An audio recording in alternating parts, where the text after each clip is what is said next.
previous lecture, we considered description of motion in a uniformly accelerating frame of reference. We found that for certain problems, it facilitated getting the solution of that problem. In this lecture, we considered the motion of a body as described in a rotating frame. So, motion in a rotating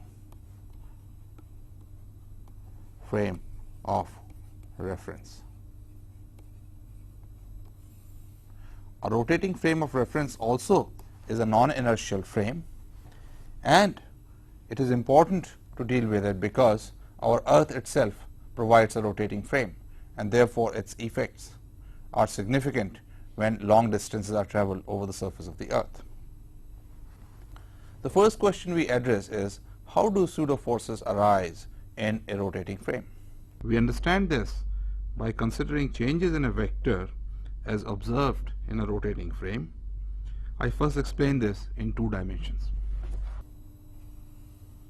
So, I consider an inertial frame with x prime, origin at O prime, y prime axis, and consider a vector A in this.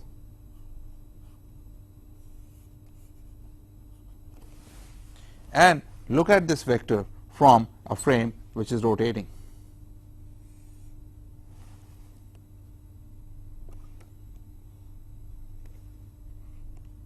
In this direction with angular velocity omega. Obviously, in the vector form, omega vector is omega k, because direction is going to be in the z direction. We have considered the frame such that their origins coincide. Now, let us keep A fixed to the rotating frame. If A is fixed to the rotating frame, A would also be moving with velocity omega.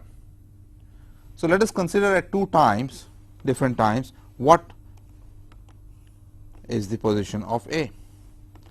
At one time t, the position of A would be here. Let us write A t. This is vector A, by the way. And at slightly later time, the position of the vector, if it does not change in the rotating frame, would be this. The rotating frame initially was like this, and after time t, it has become like this. Let us make it slightly thicker, where this angle here is omega delta t. The blue one is showing you vector A at time t plus delta t. So, the vector has changed roughly by this amount here. This is delta A, and if I were to write delta A magnitude, you would see that for small times this is nothing but A magnitude times omega delta t, the angle. If I were to write the vectorial form, then you will see that delta A can be written as omega cross A delta t, because omega is coming out of the plane. So, omega cross A gives you the right direction. So, omega cross A delta t gives me the change in vector in the inertial frame when it is rotating with the frame which is rotating. Let me summarize this. So, we considered an inertial frame x prime with origin O prime, y prime, and considered a frame which is rotating, and considered a vector which is fixed in the rotating frame. Then we found that delta A in the inertial frame is equal to omega cross A. A is a vector, so it is a given vector at any time. You can write A as a function of time delta t, and therefore, dA dt in the inertial frame is equal to omega cross A. What if A was changing in the rotating frame also? Let us consider that situation.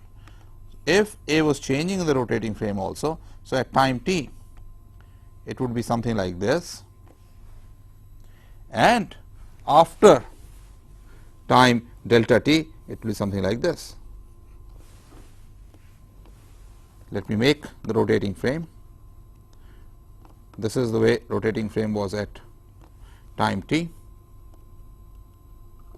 and after time delta t, let us say the rotating frame is like this. So, there are two changes that have taken place in A. One, let me show by black color, is this change, which is because the frame, the vector A itself has rotated, and the other change, which is purely a change in the rotating frame, which is delta A, which I will call rotation. That is, if I were to look at it from the rotating frame itself, the only change I would see is this shown here,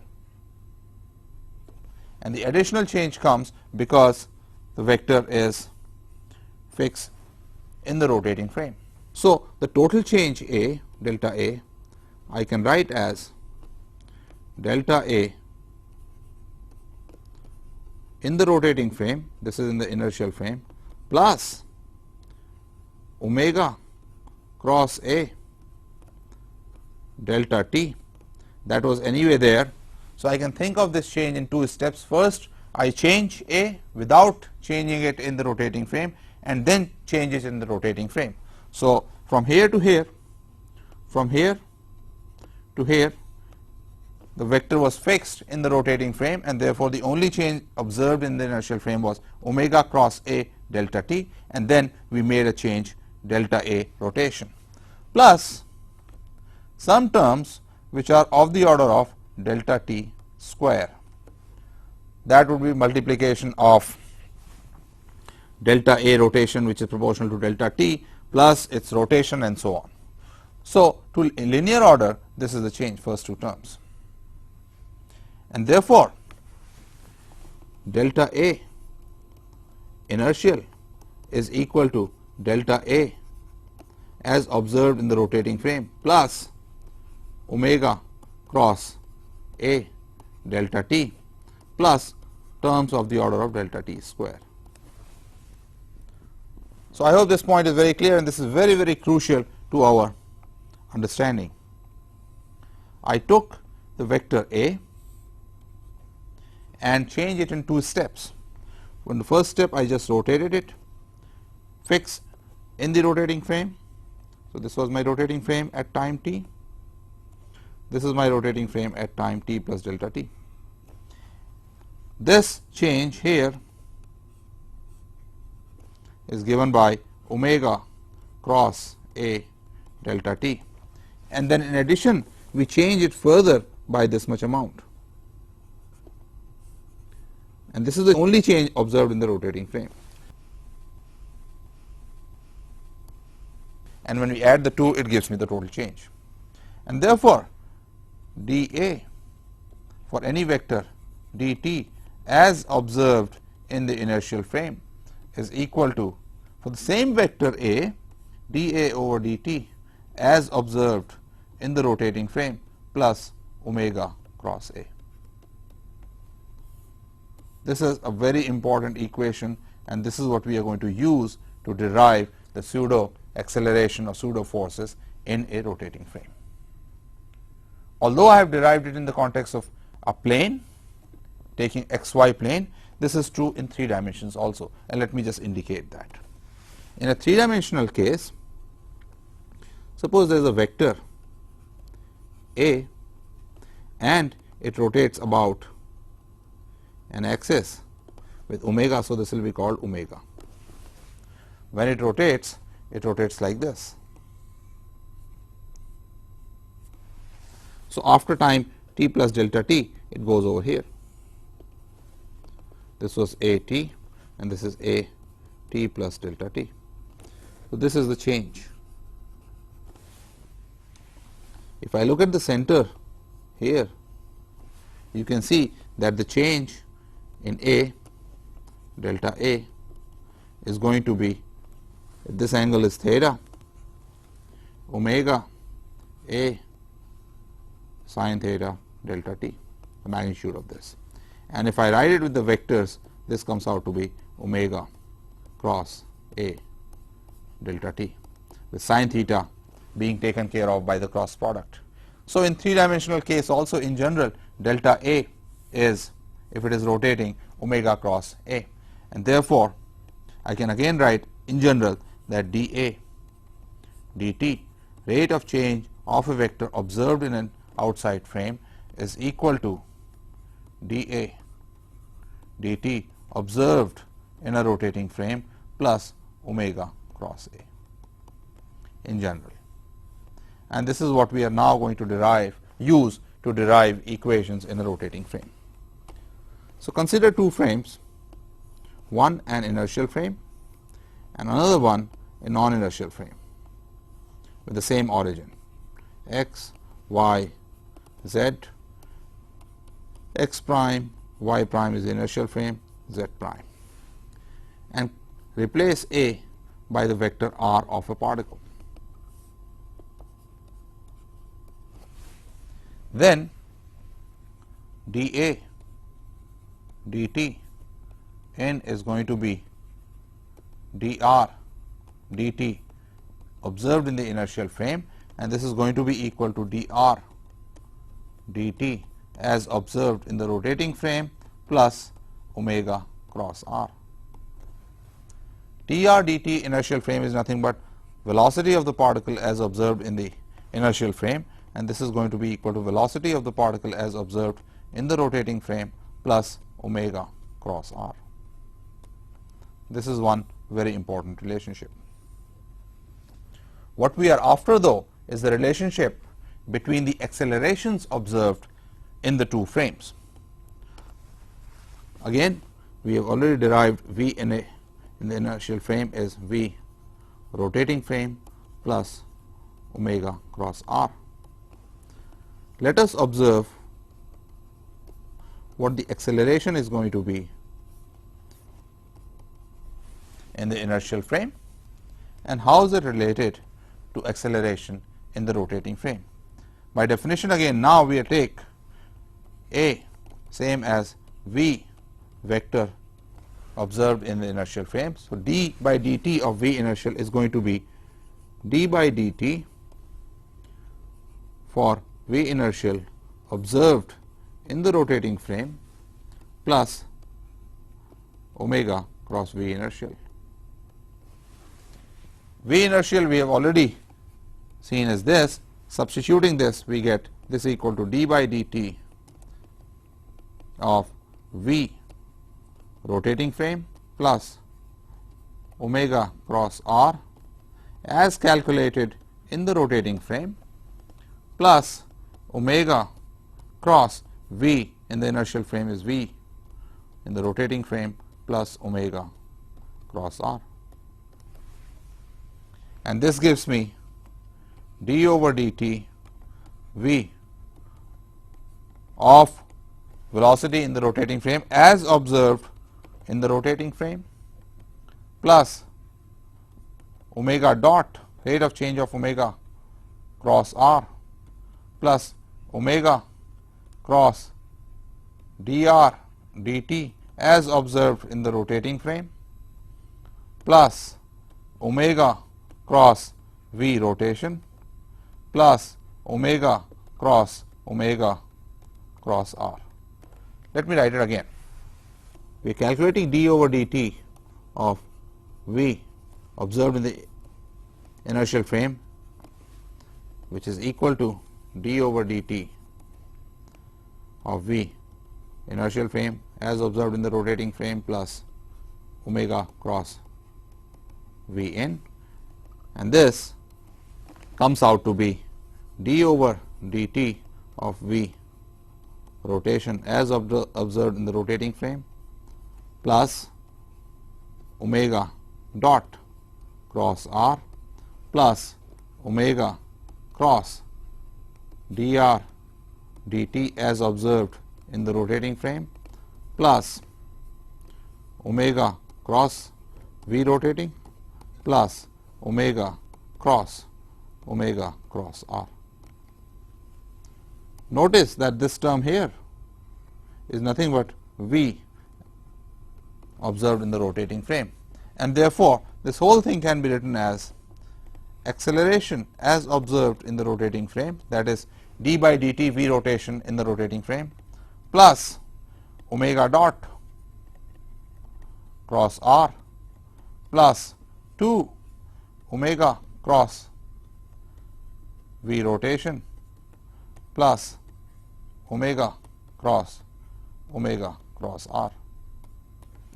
If we now restrict to those frames that have a constant angular speed, that means omega dot is 0, this term drops out, and therefore, I can write the acceleration in the inertial frame, this is nothing but acceleration in the inertial frame, as acceleration in the inertial frame as acceleration in the rotating frame, that means change of v in the rotating frame with respect as observed in the rotating frame, plus 2 omega cross v rotation plus omega cross r, and therefore, a as observed in the rotating frame is going to be a as observed in the inertial frame minus omega cross r minus 2 omega cross v rotation. Notice that even if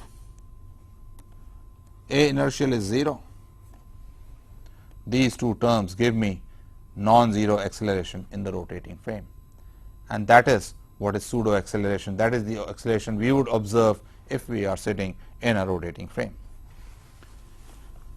Writing everything in terms of r double dot in the rotating frame, I will drop that term now, is equal to f applied,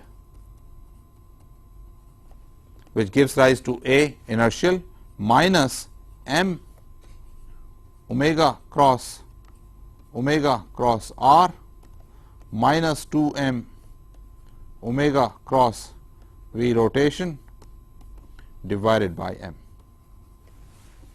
So, the acceleration in the rotating frame depends not only on the applied force, but also in these two terms, and these are the pseudo forces.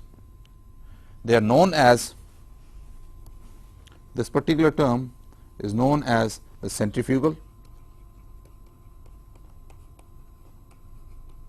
force, and the other term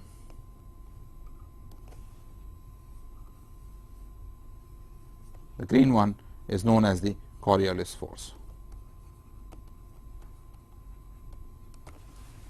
So, there are two pseudo forces that arise when we observe motion in a rotating frame. One is the centrifugal force and one is the Coriolis force. I emphasize again, these are not real forces. They arise because we want to take into account the effect of rotation. So, they appear to be, these forces appear to be there because we see some accelerations, but they are not really the real forces being generated by some sort of an agent. This is just to take care of the rotation of our frame.